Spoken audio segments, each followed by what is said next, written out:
Hey guys, back again with another review, this time of Puppet Master 4. Right there. Yep, I got this cheap $5 collection. Not good, not bad, alright.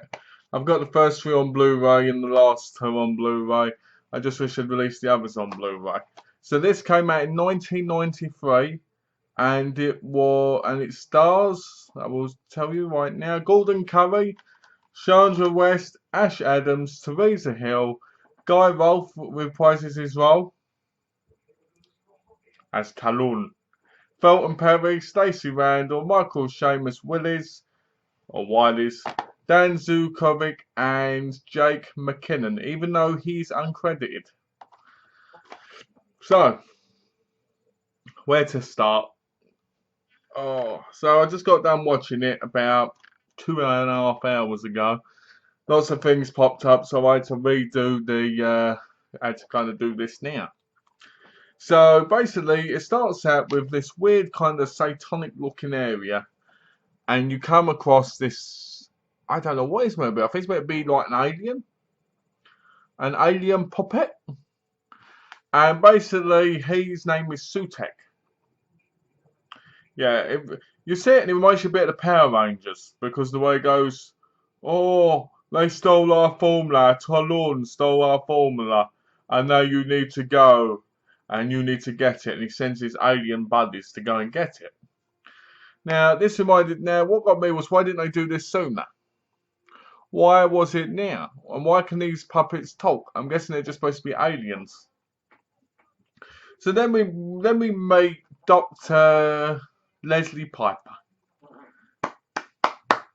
who finds this little creature alien puppet thing in a box and puts it on the side. Later on, she gets killed by it. Then Carl Baker gets killed as well by he's basically the guy who calls up Rick Myers, because Rick Myers is a whiz kid trying to figure out artificial intelligence in robots and so forth, trying to make it better. So Rick Myers lives in the old, if I can remember what the place is called again, Bodega Bay Inn. Now, I don't know if it's supposed to be open, because you don't see anybody else in there other than him and his girlfriend and two other people, basically, Susie, Cameron and Lauren. You don't see them, but they turn up later. So Rick is trying to get artificial intelligence going. It's not working out like he wants it to, and Blade keeps turning up everywhere. The puppet, not moving, just sitting around, but it keeps turning up. And every time Blade looks out a window, you see this kind of shadowy figure with a black hat and that, a bit like the mysterious man out of Halloween 6, just standing there like, ooh.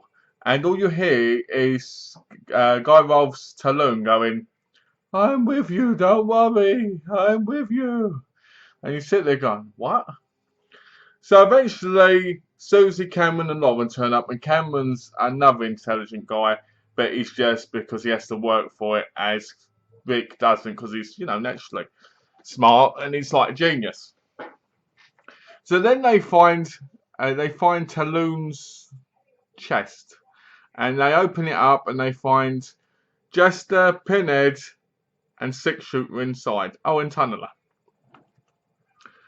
They then find the formula that brings them to life, and they also find this kind of Ouija board looking thing. So they read up, and and Talon's diary's in there, but says nothing about the antidote, just says about how the Germans were after him and how he had to escape from them. So they decide to bring the puppets to life. They don't inject it in the neck like Talon did in number 3, but in the chest area. And when he does, it looks like he's not doing anything, just going close to it, but not doing it, like right on top. So that was a bit weird. And then they don't move, and he's like, oh, they're not moving. And then Pinhead grabs hold of Cameron and starts thinking they have to take him off. So then they all slowly start coming awake, they all start waking up and moving about. And my favourite Six Shooter going, I love Six Shooter. I just love the way he laughs. It's just so great, So then they're like, ooh. And then he gets Tunneler and I think it's Pinhead to shoot the thing at him as they run about, and they shoot very close. Now, It looked like they were shooting lasers at him, and I was like, but what if one actually hits him? Is he going to die? Anyway, I guess for science, we'll do anything. And then basically they go around, and then there's some problems, and they decide they want to protect him, and they stand by him because he brought them back to life because he's like the puppet master now to them. So they're going around. He's arguing with Cameron. Cameron and Lauren decide they want to use the Ouija board because Cameron wants to get what he deserves. So they get the Ouija board out. I don't know if it's meant to be a Ouija board, but it looked like one. And the triangle on it opens up, and the alien puppets come out of it. It's really cool how it happens. They're like, whoop, whoop. And he's like, no, no. And him and his girlfriend Lauren, they go running. They tell Rick and Susie, we're leaving. You better leave too, because this place is, because you're in deep, deep trouble. So Lauren goes to get in the car, and Cameron gets in the car, and he tells her to get out to do something. I can't remember what it was. But he decides to lock the door and leave her out there because he really loves his girlfriend. And if you love your girlfriend, you lock her in the freezing cold while it's raining. And in the end, I think he was trying to save her because one of the alien puppets jumps out and starts biting him and cutting him to death. Obviously, he didn't know that was going to happen. But in long run, he saved her life, I guess. So he dies. She runs off. And Rick runs out there and looks, and instead of going round the other side of the car where Cameron's leant up like this, he decides to shout on the other side of the window. What does he do? He smashes the window, looks inside, that alien puppet jumps on him and bites his arm. It's like, throws him back in. Poor Cameron gets it in the face, his dead corpse, and Rick runs off. Then there's a bit where Tunneler, Blade, and Pinhead basically grab hold of one of the aliens, and Tunneler draws in his stomach, which I thought was really well done. You know. And basically, and Talon keeps popping up, and basically there's a puppet. What's that puppet's name? That's it, Decapitron, but can only be brought back to life by electricity, like Frankenstein. And basically with some of the serum, but electric. So they set it all up. They six-shooter, Tunneler, Blade, Pinhead. They put them all together, and Rick helps them.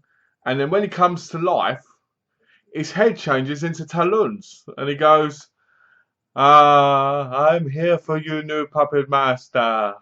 I will help you. And then he goes back to the Decapitron like thing. So Talon is in that puppet. Now what it turns out the guy in, I think it's Azel, I think the coach Azel who gave Talon the formula, he stole it from these alien people. He stole it from Sutek and his people.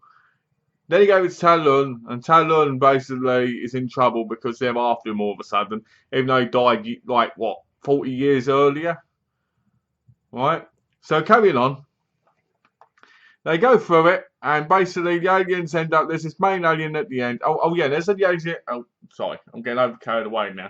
As an alien puppet dies, a puppet in wherever Sutek is, I'm guessing hell or whatever, dies as well. So I'm guessing basically he's there. And when he dies, goodbye to his council, I'm guessing. So that happens quite a bit. Then at the end, there's this one which is really burnt to a crisp, and Decapitron fights him with basically this helmet thing on that Pinhead puts on him, which shoots lasers, right? And the funniest thing about this whole movie is when that alien puppet blows up, everybody, the people, go flying across there like, and they get knocked out. You're like, it's only a tiny little thing. But, right? Lauren's knocked out completely. Susie and Rick are just sitting there like, oh no, are you okay? And then Talon comes back. And he goes, young puppet master, you have got the secret. You must protect it now. You're the chosen one. And all you keep thinking is, Talon, what is your problem? Like, Talon number 1, nice bloke, loves his puppets. Talon number 2, mental case, going around doing really weird stuff like, oh my dear, don't be disfigured, and change himself into a massive puppet. Puppet Master 3, let's go back to 1941. Talon's a really confident, loving, caring guy again, right? Who gets upset because his wife's dead. Now, there's a few things that really annoyed me, because in this one, he's a nice guy again who comes back, I'm guessing, from the spirit world. Yet nothing explains what he's doing outside talking to him as the Black Shadow.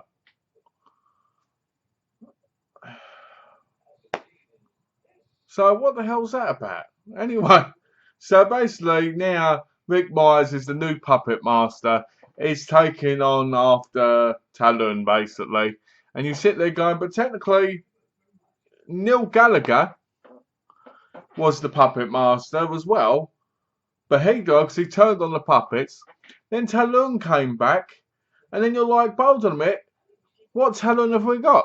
Is the Talon who's telling you he's the new puppet master the evil Talon that's died and kind of felt it's. But he says in number 2 that he was in the hell world, basically, and that it was nightmare upon nightmare when he was dead before they went back. Yet he's talking to him from the Decapitron. So did he choose to be in that puppet then? The puppet we only saw in this one? And what happened to Camille, the human puppet, from number 2? Because this is like a continuation from number 2, I think. So you're like, what? And then you're like, why is the Bodega Bay Inn open? How did the boy live in there? What's going on?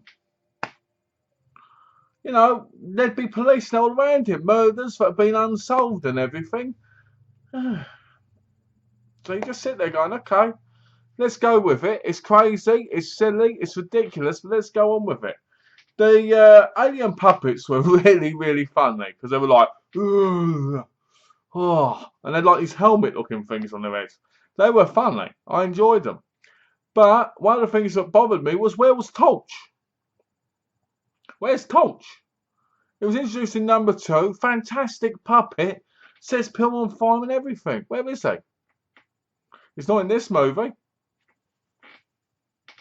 So then you're like, well, Leash Woman died in number 2, so that was all right. So you know she's not there. But the whole Talon thing's so complicated. I'm just glad that this was the second movie with the same actor in it, Guy Rolfe, playing Talon, because otherwise it'd been even more ridiculous. So I'm guessing this was straight after number 2, like direct from number 2. So basically what that means is that the third one obviously is in the 40s, so that's not a real continuation. So this is number 4 is. So that means somehow after all those deaths in those 2 films, Rick Myers moved into that building. He says he's like the caretaker of it. Yet nothing really happens in that other than a small area of the hotel. And it's a massive hotel, so how the hell's he got in there? But anyway, that doesn't matter. So the puppets are great as usual. Blades and Pinhead. I love Pinhead and Tunneler. I think they're the favourite in every movie. Poor Leech Woman's not around. I missed her. And Torch wasn't around. But Six Shooter was.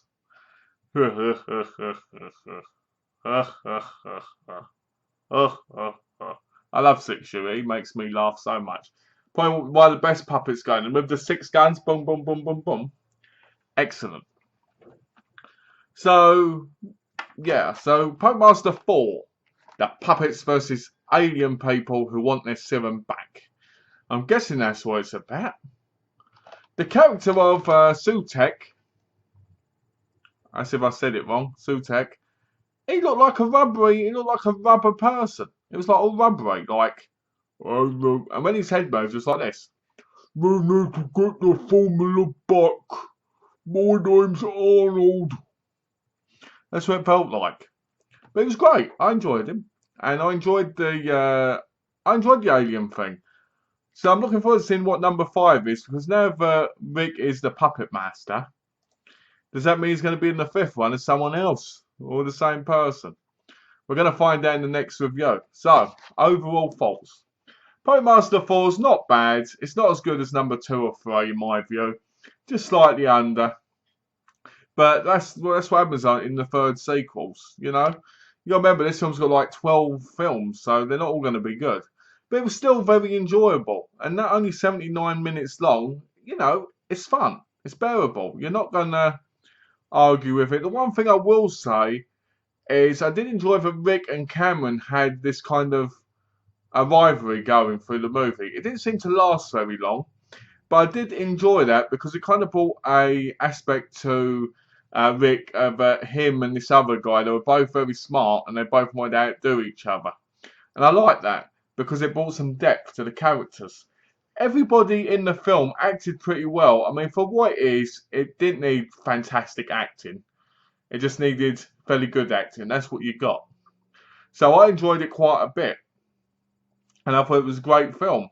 I didn't think it was as good as the others, but I thought it was a good watch, an easy watch. Sometimes when you watch a horror movie, you just want an easy watch to watch through. You don't want an overcomplicated plot. Basically, that's what this was. And to be honest with you, Full Moon features Puppet Master's probably their most profitable franchise. Because who doesn't love the puppets? Tanala is the best after 6-shooter. Anyway, so yeah, I give this. I give this a solid 3 because there's a lot of stuff that could have improved it. The alien puppets could have probably been a lot better, but they were secondary characters anyway. Because basically, what happened was you've got the puppets, then you've got the humans, and then you've got them. So, you know. But I enjoyed it. I thought it was a great film overall. There's Puppet Master 4 in the corner there. I hope you guys enjoyed the review. As always, leave a comment below and let me know what you thought of the movie. And if you haven't, please subscribe. Thanks, guys, and take care. Have a lovely day.